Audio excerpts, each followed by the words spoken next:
फ़अऊज़ु बिल्लाहि मिनश्शैतानिर्रजीम बिस्मिल्लाहिर्रहमानिर्रहीम उदऊनी अस्तजिब लकुम इन्नल्लज़ीना यस्तकबिरूना अन इबादती सयदखुलूना जहन्नम दाखिरीन। सदक़ल्लाहु मौलानल अज़ीम व बल्लगना रसूलुहुन नबियुल अमीनुल करीम व नहनु अला ज़ालिका लमिन शाहिदीन व शाकिरीन वल्हम्दुलिल्लाहि रब्बिल आलमीन। हज़रात, आप देख रहे हैं स्टेज पर बावकार मुक़्तदर उलमाए किराम तशरीफ़ फरमा है। खुसूसन हमारे उस्ताद हज़रतुल अल्लामा हज़रत अल्लामा मौलाना मुफ्ती मुशर्रफ साहब क़िबला और उनके साथ सैयद खुर्शीद साहब क़िबला, जो हमारे मुरब्बी मौलाना फैज़ुल हबीब साहब क़िबला और मौलाना खुर्शीद साहब क़िबला और शुराए इस्लाम और आज के जलसे के रूह रवां हज़रत मौलाना ग़ुलाम मोहम्मद साहब अशरफ़ी, उसके अलावा बहुत सारे लोग तशरीफ़ रखते हैं। अल्लाह तबारक व तआला इनके हमारे आपके इल्म में उम्र में बरकतें अता फरमाए। सबसे पहले हम और आप मिलकर अपने और सारी कायनात के मरकज़ अक़ीदत हुज़ूर नबी रहमत शफ़ी उम्मत हम गरीबों के गमगुसार नाइब परवरदिगार शफ़ी रोज़े शुमार शब असरा के दुल्हा जनाब मोहम्मद रसूलुल्लाह सल्लल्लाहु तआला अलैहि वसल्लम की मुक़द्दस बाअज़मत बारगाह में झूम झूम कर हदिया दुरूद व सलाम की डाली इश्क़ व मोहब्बत की थाली में सजा कर पेश करें। अल्लाहुम्मा सल्लि अला सय्यिदिना व मौलाना मुहम्मदिन तिब्बिल क़ुलूबि व दवाइहा व आफ़ियतिल अब्दानि व शिफ़ाइहा व नूरिल अबसारि व ज़ियाइहा व आलिहि व बारिक व सल्लिम सलातन व सलामन अलैका या रसूलल्लाह व अला आलिका व अस्हाबिका या नूरल्लाह। बड़े लतीफ़ हैं, नाजुक से घर में रहते हैं। सुभान अल्लाह, सुभान। बड़े लतीफ़ हैं, नाजुक से घर में रहते हैं। मेरे हुजूर मेरी चश्मे तर में रहते हैं। सुभान अल्लाह। मेरे हुजूर मेरी चश्मे तर में रहते हैं और हमारे दिल में हमारे जिगर में रहते हैं। बेशक हमारे दिल में हमारे जिगर में रहते हैं। उन्हीं के घर हैं ये वो अपने घर। सुभान। उन्हीं के घर हैं ये वो अपने घर में रहते हैं और मकाम उनका न फर्श ज़मीन न अर्श बरी। मकाम उनका न फर्श ज़मीन न अर्श बरी। वो अपने चाहने वालों के घर में रहते हैं। वो अपने चाहने वालों के घर में रहते हैं और यकीन वाले कहाँ से चले कहाँ पहुँचे। यकीन वाले कहाँ से चले कहाँ पहुँचे। जो अहल शक हैं अगर में मगर में रहते हैं। जो अहल शक हैं अगर में मगर में रहते हैं और खुदा के नूर को अपनी तरह समझते हैं। खुदा के नूर को अपनी तरह समझते हैं। ये कौन लोग हैं किसके असर में रहते हैं। सुभान अल्लाह, सुभान। किसके असर में रहते हैं। और ये वाक़या है लिबासे बशर भी धोखा है। ये वाक़या है लिबासे बशर भी धोखा है और ये मौजज़ा है लिबासे बशर में रहते हैं। सुभान मौजज़ा है लिबासे बशर में रहते हैं और वो और ही था जो कौसैन में नज़र आया। फरिश्ते अपनी हदे बालों पर में रहते हैं। बड़े लतीफ़ हैं, नाजुक से घर में रहते हैं। मेरे हुजूर मेरी चश्मे तर में रहते हैं। हम्द व सलात के बाद आइए मैं अपने मुंतखब मौजू पे चंद बातें आप हजरात के सामने रखूं। खुतबे के बाद मैंने जिस आयत मुबारका को अपना मौजू सुखन बनाया है, अल्लाह तबारक व तआला इरशाद फरमाता है उदऊनी अस्तजिब लकुम, तुम मुझसे मांगो मैं तुम्हें दूंगा। उदऊनी अस्तजिब लकुम, तुम मुझसे दुआ करो मैं तुम्हारी दुआ कबूल करूँगा। और आगे फरमाता है इन्नल्लज़ीना यस्तकबिरूना अन इबादती, और जो लोग घमंड में आकर तकब्बुर में आकर मेरी इबादत से रुगर्दानी करेंगे, मेरी इबादत से मुंह फेर लेंगे, सयदखुलूना जहन्नम दाखिरीन, वो जलील होकर जहन्नम में दाखिल हो जाएंगे। बात चल रही थी दुआ की। बात किसकी चल रही थी? दुआ की। ये अचानक इबादत का जिक्र कैसे आ गया? उदऊनी अस्तजिब लकुम, मुझसे मांगो मैं तुम्हें दूंगा। और अगले जुज़ में फरमाता है इन्नल्लज़ीना यस्तकबिरूना अन इबादती, जो घमंड में आकर मेरी इबादत से रुगर्दानी करे वो जलील होकर जहन्नम में दाखिल होगा। बात चल रही थी दुआ की, ये इबादत का जिक्र कैसे आ गया? उलमा की तवज्जो। आयत करीमा पे गौर करें तो जिस चीज को आयत के पहले जुज में दुआ कहा गया है, उसी चीज को आयत के दूसरे जुज में इबादत से ताबीर की गई है। यानी दुआ अलग से कोई चीज नहीं है, बल्कि इबादत ही का नाम दुआ है। और ये मैं नहीं कहता, अल्लाह के रसूल फरमाते हैं अद्दुआ हुवल इबादत, दुआ इबादत ही का नाम है। दुआ सिर्फ इबादत ही नहीं, बल्कि दुआ तो रूह इबादत है, दुआ तो असले इबादत है, दुआ तो मग़ज़े इबादत है। अल्लाह के रसूल फरमाते हैं अद्दुआ मुख़ुल इबादा, दुआ इबादत का मग़ज़ है, इबादत की असल है, इबादत की जान है।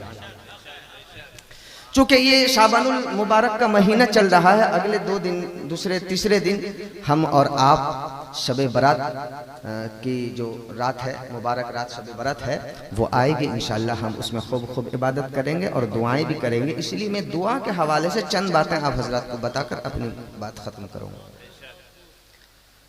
अल्लाह तबारक व तआला ने इरशाद फरमाया कि तुम मुझसे मांगो मैं तुम्हें दूंगा, है कि नहीं? उदऊनी अस्तजिब लकुम। आपने सुना होगा उलमा से, नहीं सुना तो सुन लें।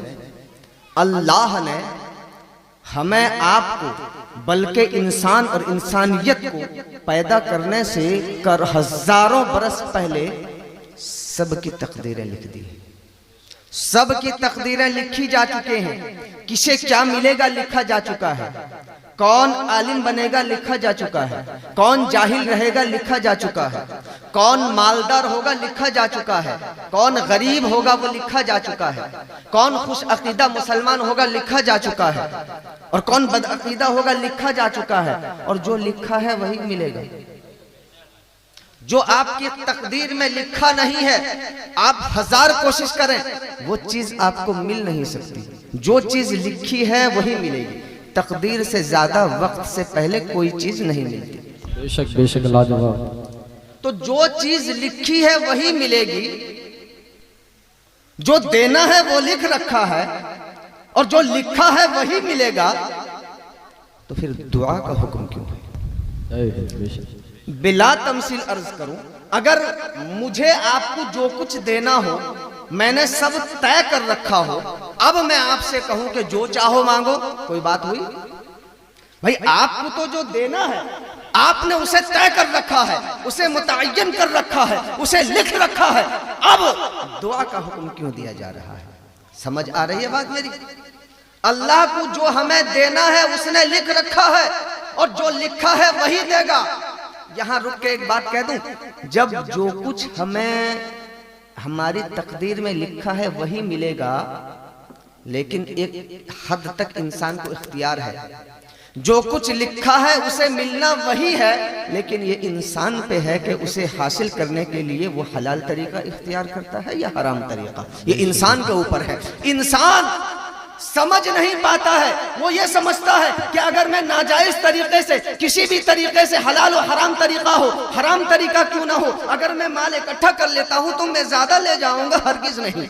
जितना आपकी तकदीर में लिखा है वही मिलेगा, चाहे आप हलाल रास्ता इख्तियार करें या हराम रास्ता। तो मेरे भाई, जब मिलना वही है जो लिखा है, क्यों ना हम हलाल रास्ता इख्तियार करें? बेशक बेशक। वक्त नहीं है वरना तफसील करता। मुझे कहना यह है, जब अल्लाह को जो कुछ हमें देना है उसने लिख रखा है, फिर हमसे हुक्म क्यों है उदऊनी अस्तजिब लकुम, मुझसे मांगो मैं दूंगा। आ रही बात समझ में? क्यों है, क्यों दुआ का हुक्म है? तो सुनो, खुदा को अपनी तरह मजबूर मत समझना। जो खुदा हमें पैदा करने से हजारों बरस पहले असल में हमारी तकदीर लिखने पे कादिर है, तो वो अपने महबूब बंदों की दुआ से उस तकदीर को बदलने सुभान अल्लाह। दुआ से तकदीर बदल जाती है। ये मैं नहीं कहता, अल्लाह के रसूल फरमाते हैं ला दुआ के अलावा कोई चीज तकदीर को बदल नहीं सकती। और खुद अल्लाह फरमाता है यमहुल्लाहु मा यशाउ व युस्बितु व इंदहु उम्मुल किताब। अल्लाह जिसे चाहता है तकदीर से मिटा देता है, और जिसे चाहता है बाकी रखता है। तकदीर का ओरिजिनल बुक तो उसी के पास है। बेशक सुभान अल्लाह। ला यरुद्दुल क़ज़ा इल्ला दुआ। अल्लाह के रसूल फरमाते हैं, अगर तकदीर को कोई चीज टाल सकती है तो वो दुआ ही है। बेशक दुआ है जो तकदीर को भी टाल सकती है कि नहीं? तो दुआ करना चाहिए कि नहीं? मगर जायज चीज की करना है। और एक बात, अल्लाह ने हमें फरमाया कि उदऊनी अस्तजिब लकुम, तुम मुझसे मांगो मैं तुम्हें दूंगा। बताओ खुदा की बात झूठी हो सकती है? नहीं हो सकती है? नहीं। हरगिज नहीं। ये राजनेताओं का वादा नहीं है कि सिर्फ इलेक्शन के वक्त करें फिर बाकी 5 साल लगाए। खुदा का वादा है और अल्लाह फरमाता है ला तब्दील लिकलिमातिल्लाह, अल्लाह की बात को कोई बदलने वाला नहीं है। आज लोग निकलते हैं कि कुरान को चेंज किया जाए, कुरान को बदला जाए, ये हमें अलग लगता है, ये इससे पता नहीं क्या कि इससे दहशतगर्दी फैलती है, इससे टेररिज्म फैलता है।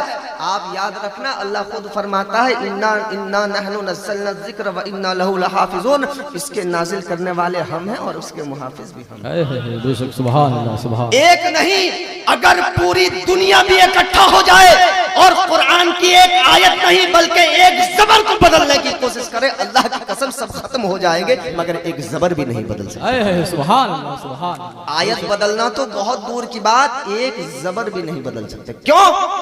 क्योंकि इसकी हिफाजत की जिम्मेदारी हमारे कंधों पे नहीं बल्कि रब ने अपने जिम्मे करम पे ले रखा। बेशक बेशक।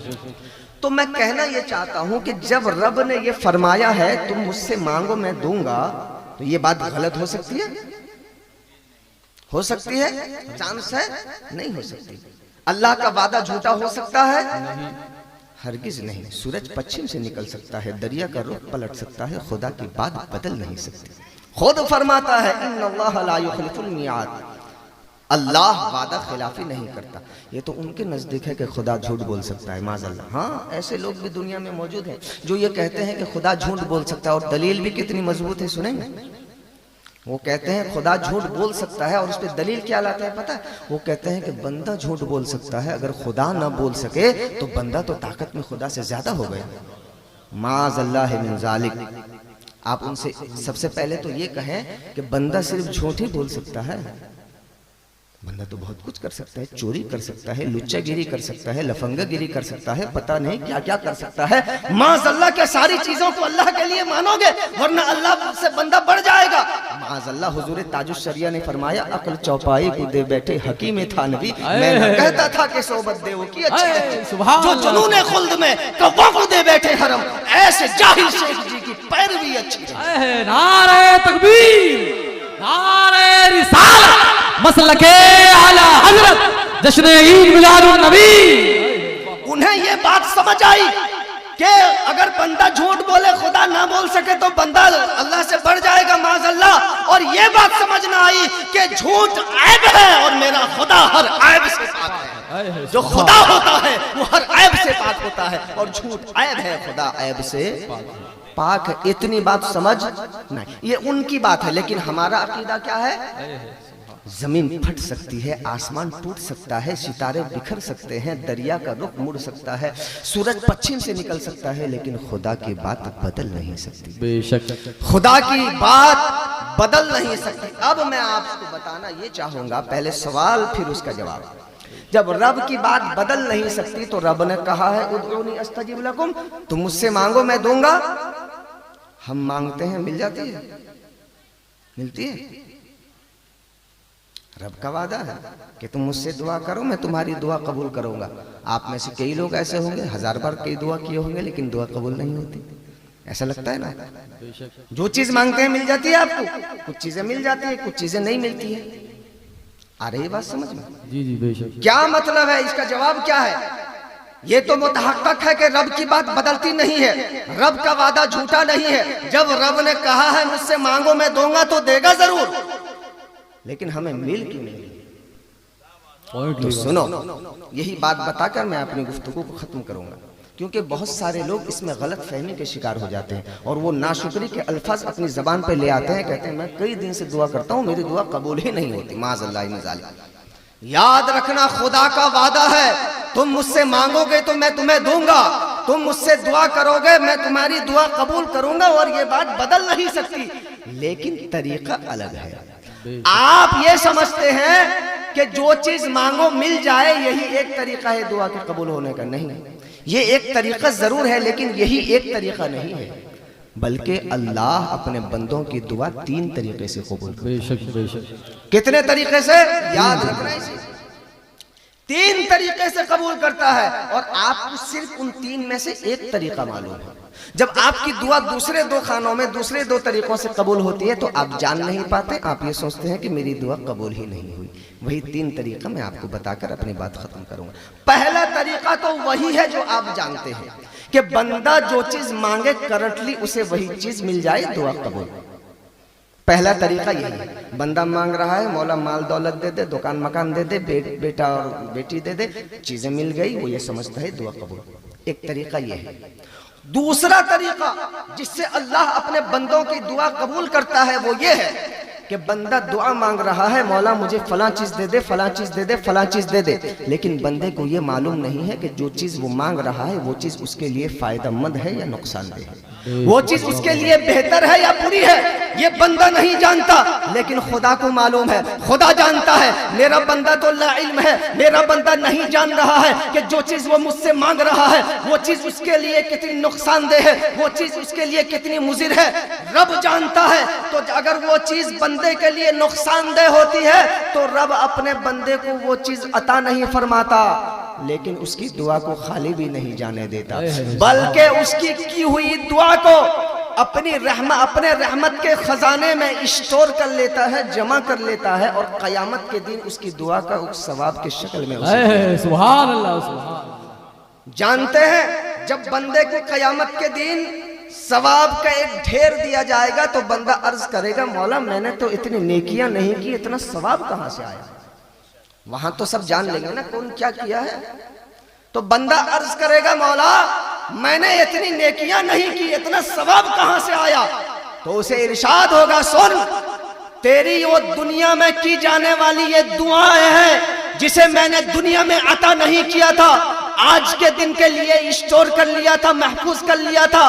तो जब बंदा देखेगा ना तो रब से अर्ज करेगा मौला तूने मेरी दुनिया में एक दुआ कबूल की कि क्यों किया, काश के तू दुनिया में मेरी एक भी दुआ कबूल न करता, सारी दुआओं का सवाब आज दे देता। सुभान अल्लाह, सुभान अल्लाह, हक है, वाह वाह। तमन्ना करेगा क्यों, अभी तो मिट्टी के नीचे जो है उसको देखता ही नहीं है, अभी तो दुनिया की रंग रंगेलियां सामने है ना, लेकिन वहां पे पता चल जाएगा कि कीमत क्या होती है, दुनिया के मालो ज़र की कीमत क्या है, वहां पे नेकी की कीमत क्या होगी। बंदा तमन्ना करेगा काश मौला तू दुनिया में मेरी एक भी दुआ कबूल ना करता, सारी दुआओं का सवाब इकट्ठे यहाँ दे देता तो बहुत अच्छा होता। तो ये दूसरा तरीका है कि रब अपने बंदों की दुआ कबूल करता है। क्या कैसे बताएं कि जो चीज वो मांग रहा है उसे वो तो नहीं देता, लेकिन उसकी दुआ को अपने रहमत के खजाने में स्टोर कर लेता है, जमा कर लेता है, कयामत के दिन सवाब की शक्ल में उसे अता किया जाएगा। तीसरा और आखिरी तरीका जिससे अल्लाह अपने बंदों की दुआ कबूल करता है वो ये है कि बंदा दुआ मांग रहा है मौला मुझे फलां चीज दे दे, फलां चीज दे दे, फलां चीज दे दे, लेकिन बंदे को ये मालूम नहीं है कल होकर उसके साथ कौन सा हादसा होने वाला है, उसके साथ कौन सा एक्सीडेंट होने वाली है, बंदे को पता नहीं है। बंदा उससे बेखबर रब से मांग रहा है मौला मुझे फलां चीज दे दे, फलां चीज दे दे, लेकिन उसकी किस्मत में अगले दिन एक्सीडेंट लिखी हुई है, कोई मुसीबत लिखी हुई है, बंदा ये नहीं जानता मगर अल्लाह जानता है।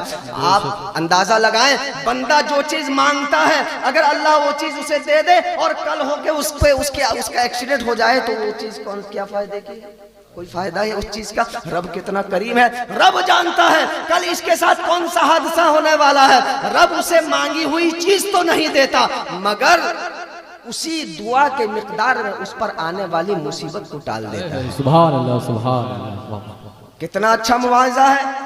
मैं आपसे कहना चाहूंगा जरा सोचे कोई आदमी मसलन मांग रहा है मालो दौलत या नौकरी मांग रहा है और उसे नौकरी अल्लाह दे दे और कल होकर उसके एक्सीडेंट हो जाए, उसका इंतकाल हो जाए, एक्सीडेंट से क्या फायदा है ऐसी नौकरी का, कोई फायदा है, कुछ भी फायदा नहीं।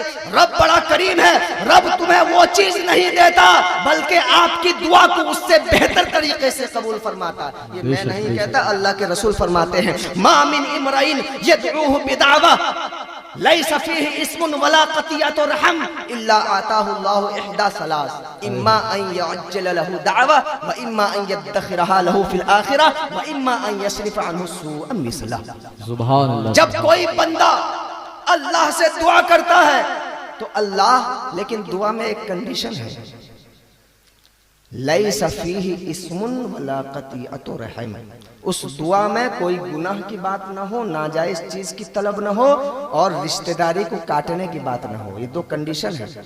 इस कंडीशन के साथ, इस शर्त के साथ जब बंदा रब से दुआ करता है, अल्लाह के रसूल फरमाते हैं इम्मा आताहुल्लाहु इहदा सलास इम्मा अन युअज्जिल लहू दावा। अल्लाह ताला तीन तरीके से एक तरीके पे उसकी दुआ को जरूर कबूल फरमाता है।